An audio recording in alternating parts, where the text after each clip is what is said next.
You see, in the day, we tell stories to learn wisdom.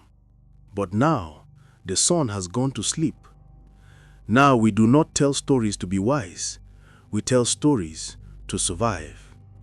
They say not everything that glitters is gold. Some things are just polished bones. In the village of Akoto, there lived a girl called Zainab. This girl was beautiful. Beautiful like the first rain after Harmattan. Her skin was smooth like shea butter. Her eyes were sharp like a hawk watching a chicken. But you see, beauty can be a blessing, and beauty can be a curse.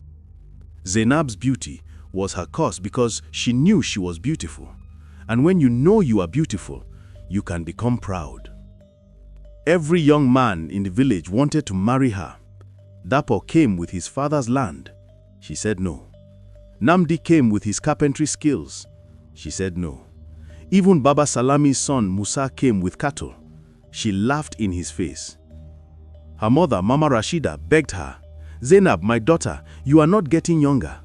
Choose one, choose any one." But Zainab would shake her head and say, "None of them is good enough for me." The dry season came.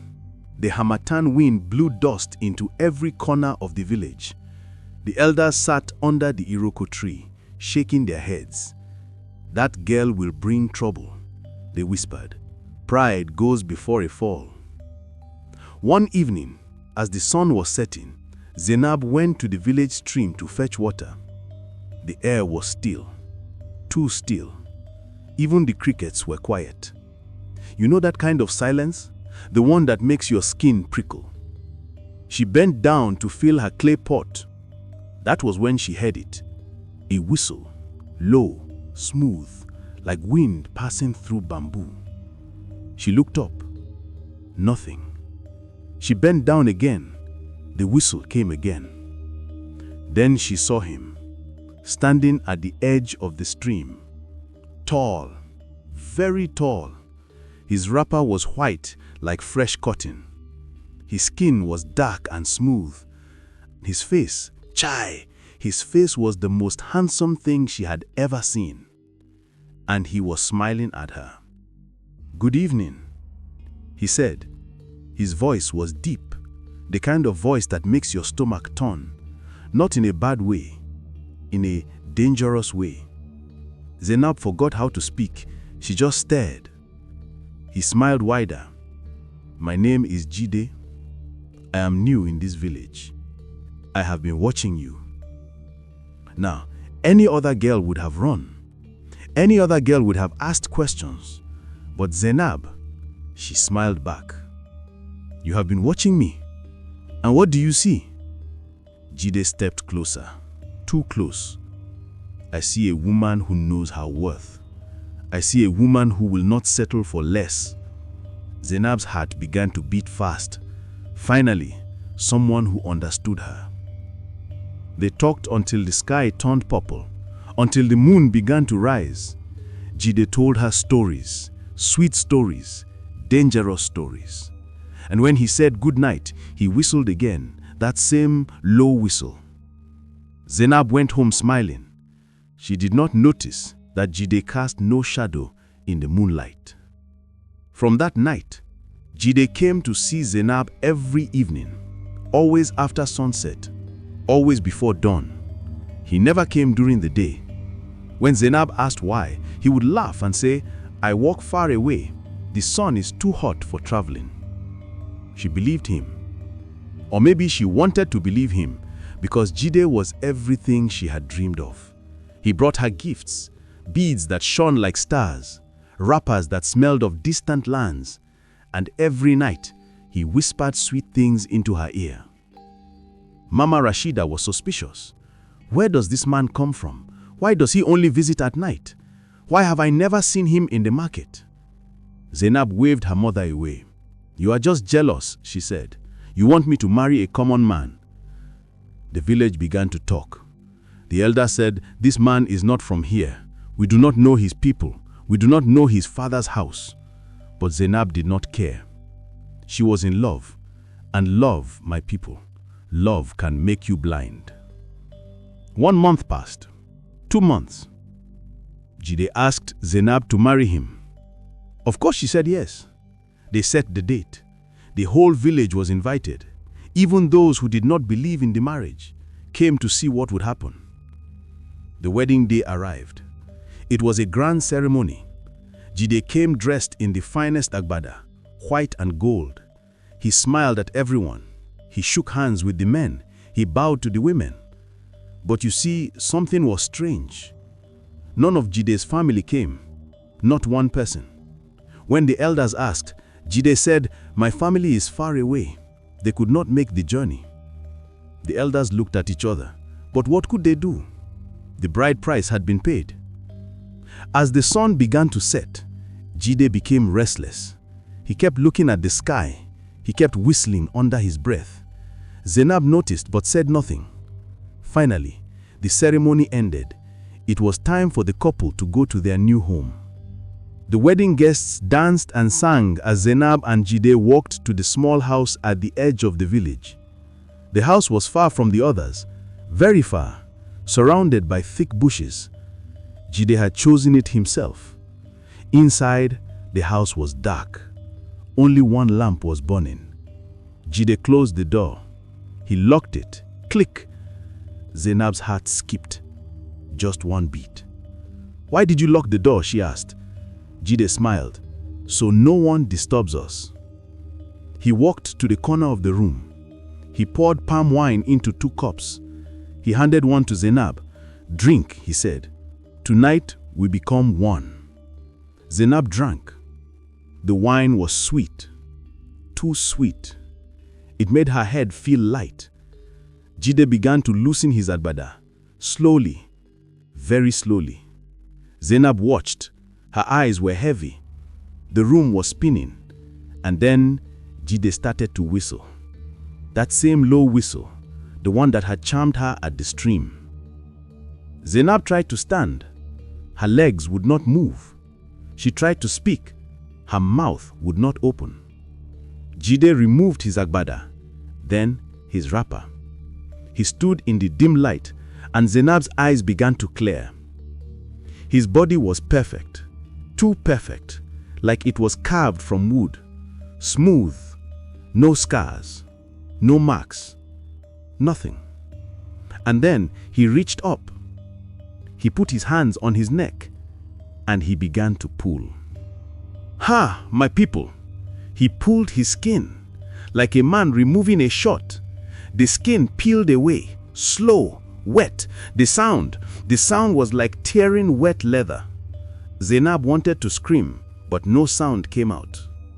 Underneath the skin was bone, white bone, clean bone, a skeleton. The skull turned to look at her.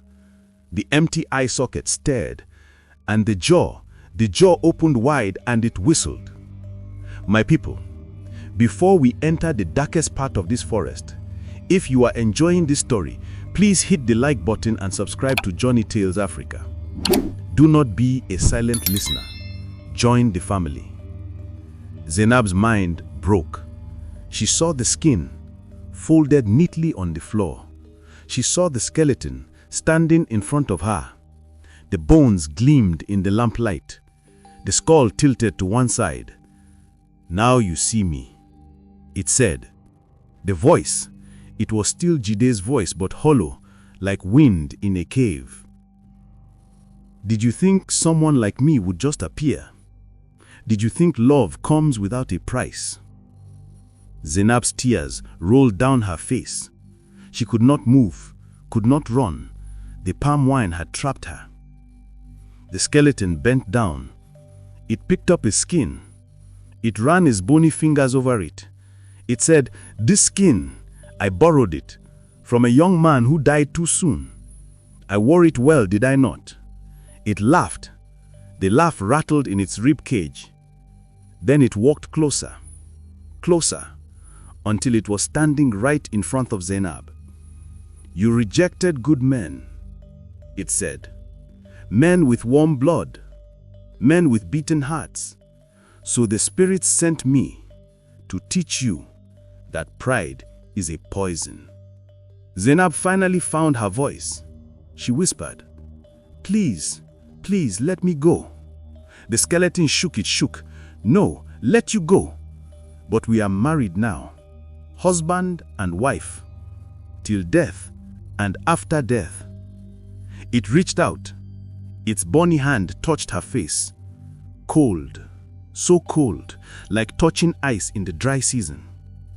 Zainab's breath came in short gasps. "What do you want from me?" she cried. The skeleton leaned closer. "I want what every husband wants. A wife. Forever." Outside, the village was still celebrating. Music played. People danced. But in that small house at the edge of the village, no one could hear Zainab's silent screams. The skeleton began to hum. A low hum, the same tune as the whistle. And then it did something strange. It began to put its skin back on, piece by piece, like dressing for the day. First the legs, then the torso, then the arms, and finally the face. Jide stood before her again, handsome, perfect, smiling. "You see," Jide said, "during the day I will be the husband everyone expects, but at night you will know the truth." He knelt beside Zainab. "The spirits have given me 7 days, 7 nights. If you can find a way to break the curse before then, you will be free. But if you cannot..." He did not finish the sentence. He did not need to. Zainab understood. After 7 days, she would become like him, a spirit, a masquerade, a thing that walks between the living and the dead. The palm wine wore off slowly. By morning, Zainab could move again. Jide was sleeping beside her, or pretending to sleep. She watched his chest. It did not rise. It did not fall. No breath, no heartbeat, just stillness. She wanted to run, but where would she go? Who would believe her? They would say she was mad. They would say she was ashamed of her marriage. So she stayed, and when the sun rose, Jide opened his eyes and smiled. "Good morning, my wife," he said. The first day passed like a dream or a nightmare. Jide played the role of a perfect husband. He greeted the neighbors. He laughed with the men. He helped Mama Rashida carry firewood. Everyone said, "Ah, Zainab, you have found a good man." But Zainab could not speak. Every time she tried to tell someone, her throat closed like an invisible hand was squeezing it. She realized this was part of the curse. She could not reveal the secret. That night, Jide removed his skin again. This time, he left it on a chair. He walked around the house, bones clicking, whistling his tune. Zainab watched. She was thinking, planning.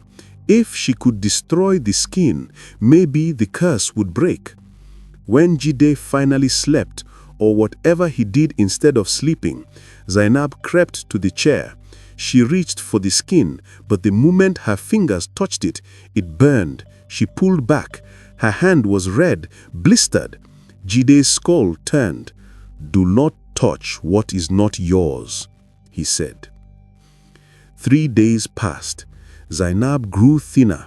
Her eyes were hollow. People began to whisper. "Is she sick?" they asked. "Is the marriage not agreeing with her?" Mama Rashida came to visit. She looked at her daughter and knew something was very wrong. "What is happening, Zainab?" she asked, but Zainab could only shake her head. Tears rolled down her face.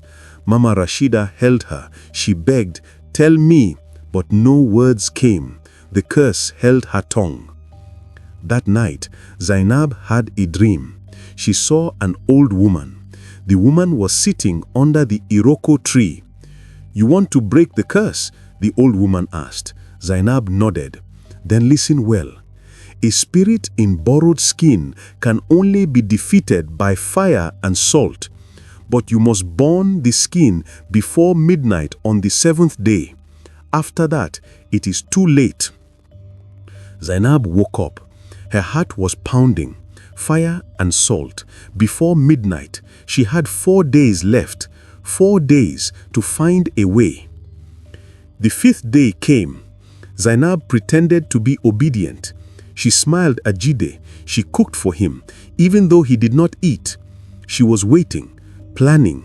She gathered firewood. She hid salt in her wrapper. She prepared. That evening, Jide sensed something. He said, "You are quiet today." Zainab forced a smile. "I am tired," she said. He watched her with those dark eyes, eyes that seemed to see through her. "2 more days," he said, "then you will never be tired again." Night fell. Jide removed his skin. He folded it carefully. He placed it on the chair, as always. But tonight, Zainab was ready. She had mixed the salt with palm oil. She had hidden it near the fire. She was waiting for him to turn away. And then he did. Jide walked to the window. He stood there, looking out at the moon, whistling. Zainab moved quickly. She grabbed the skin. She threw it into the fire. She poured the salt and oil on top.